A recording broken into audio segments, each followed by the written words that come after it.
پێم باشە وردە وردە دەست بکەین بە باسەکەمان لەبارەی پرسی شوناس لە فیلمسازی کوردیە وەک هاوڕێیانیش پرسیارەکەن لەبارەیەوە. پێشەکی من زۆر خۆم بە خۆشحاڵەزانم کە ئەم شەو لە خزمەتی ئێوەی بەڕێزە بم لەم لایڤەی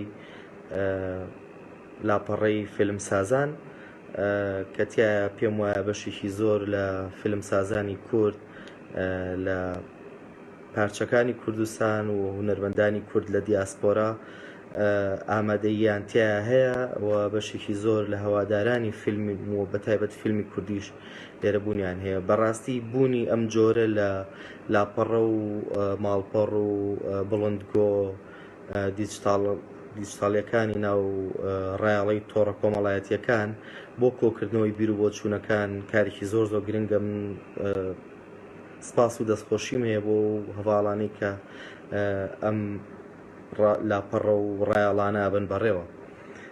سەرەتا پێم خۆشە بەر لە باسکردنی بابەتەکەم زۆر بە کورتی خۆمتان پێ بناسێنم وەکو سەرەتایەک بۆ چوونە ناو بابەتەکەەوە. من ناوم هەوراز محەممەدە، لە باشووری کوردستانە ژیم لە شاری سلێمانی. خۆم توێژەرم و چەند ساڵێکیشە لە بواری دروستکردنی فیلما کارەکەم. چەند فیلمی کورتی داستانی و چەند فیلمێکی دۆکمنتاریم دروست کردووە.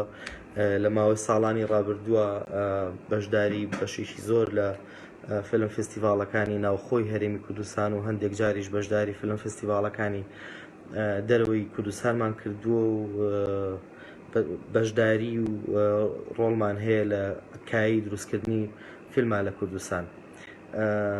و بەڕاستی من وەکو فیلم دروستکەرێکی کورد و وەکو توێژەرێکیش هەمیشە مەسەلەی پرسی شوناسی فیلمی کوردی بۆم گرنگ بووە.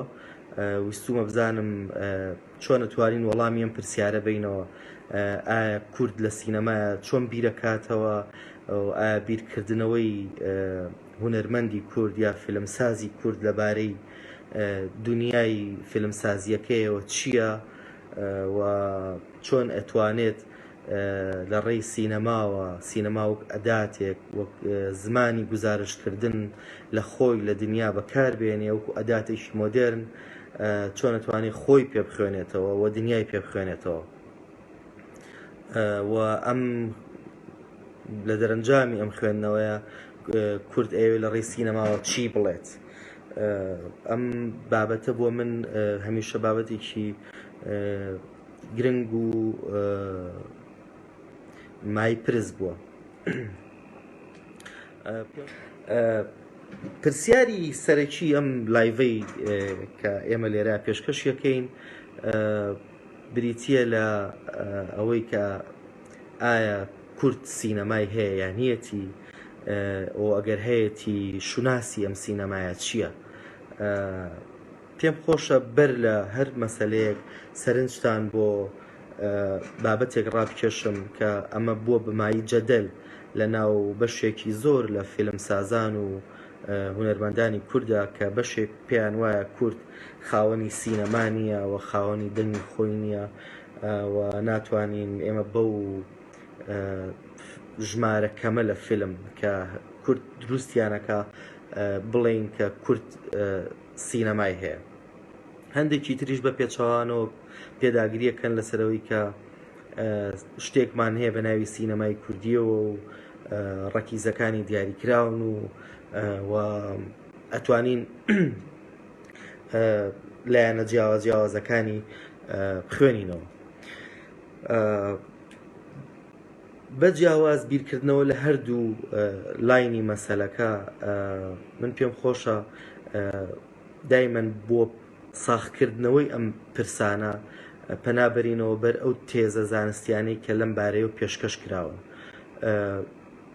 چونکە هەندێک پرس هەیە کە لە کوردستان بە شێوەیەکی گشتی لە زۆرێک لە باسەکانە ئەوترێن خەڵک ئەڵێ بەڕای من ئەو شتەوەیە.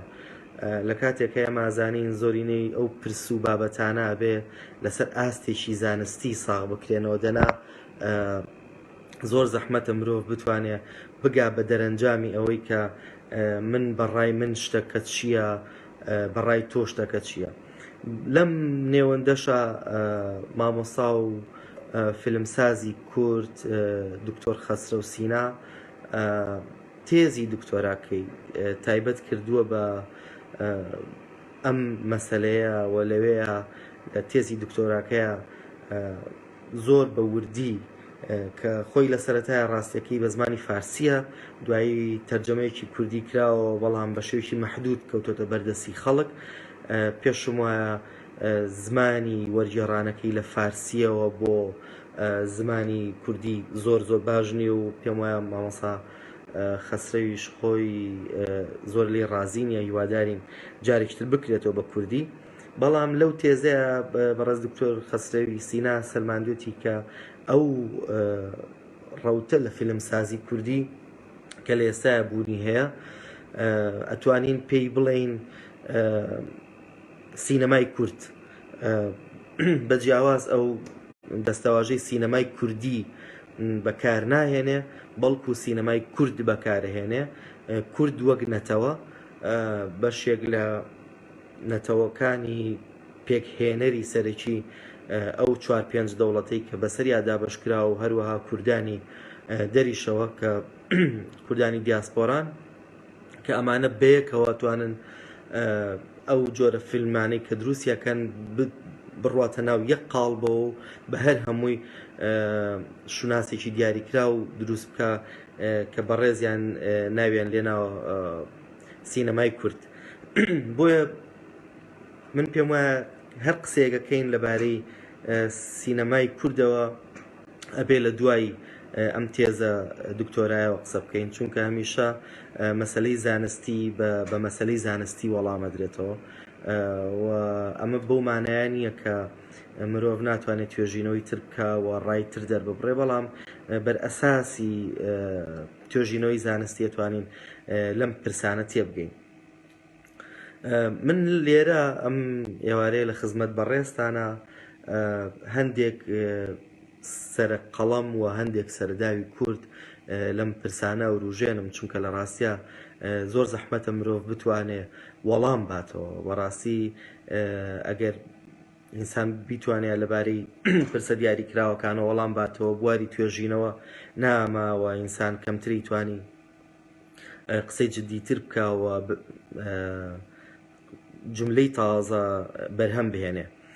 بە شێوەیەکی گشتی ئەوەی لە لێرە هەیە من بەڕێستان بانگهێشتەکەم بۆ سەرخوانێک لە بیرکردنەوە بۆ ئوروژاندنی هەندێک پرسیار بەیەکەوە ئێمە بیرەکەینەوە لە ماوەی ئەم سەعاتەیە بزانین ئایا ڕەوتی فیلمسازی کوردی بە کۆ گەیشتووە و ئەو فیلمانەی کە دروستمان کردووە ئەگەر خوێندنەوەیکی زانستیانە بکەین لەبارەیانەوە شوناسی ئەم فیلمانە چۆنایی ئەتوانین بخوێنینەوە و ئایا ئێمە وەکو کورد ئەتوانین ڕەگەزە پێکهێنەرەکانی سینەمای خۆمان پۆلێند بند بکەین وەک ئەوەی کە وڵاتانی تریش لە دنیای ئەم کاریان کردووە